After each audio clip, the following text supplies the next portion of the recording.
वह श्रावस्ती नगर के एक धनी सेठ की लाडली बेटी थी। घर में सभी सुख सुविधाएं थीं। उसका नाम था सुंदरी, क्योंकि वह अत्यंत सुंदर, बुद्धिमान और सुशील थी। लेकिन उसके दिल में एक अलग ही सपना था, प्रेम का, अपनी पसंद का। सुंदरी अपने घर में काम करने वाले एक नौकर से प्रेम करती थी। दोनों एक दूसरे से बेहद प्यार करते थे, लेकिन समाज और परिवार की नज़र में यह प्रेम स्वीकार्य नहीं था।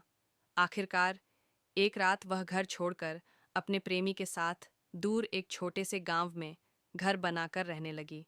उनके दो बच्चे थे। गरीबी थी, लेकिन प्यार बहुत था।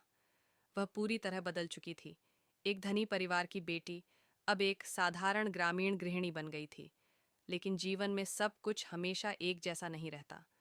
एक दिन उसका पति लकड़ी लाने जंगल गया और तूफान में पेड़ गिरने से उसकी मौत हो गई। सुंदरी की हालत बहुत खराब हो गई।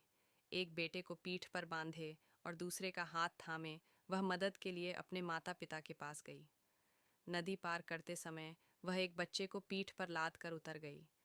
दूसरा बच्चा पीछे रह गया। उसे ज़रूरत थी, और दूसरी तरफ से ज़रूरत की आवाज़ सुनकर ज़रूरतमंद बच्चा बह गया।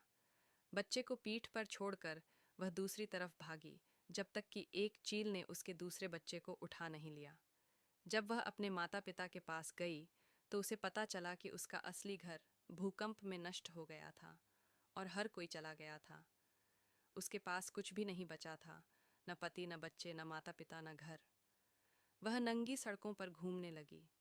लोगों ने उसे पागल समझा और उसे पटाचारा कहा, क्योंकि उसके शरीर पर एक भी कपड़ा नहीं बचा था। एक दिन वह बुद्ध के प्रवचन स्थल पर पहुंची।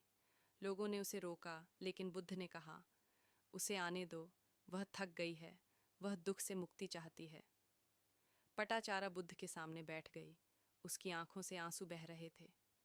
बुद्ध उससे कहते हैं, पानी बहता है, पेड़ गिरते हैं, प्रेमी गुजर जाते हैं। यह जीवन क्षण भंगुर है। तुम अकेली नहीं हो। हर कोई इसका अनुभव करता है, लेकिन जो समझता है वह मुक्त हो जाता है।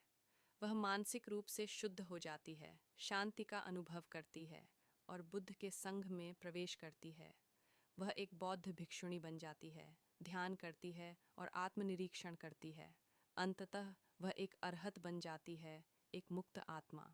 अब उसके जीवन का दर्द अनुभव किया जाता है और उसे ज्ञान प्राप्त होता है। वह अन्य महिलाओं को ध्यान, साहस और संभव सिखाती है।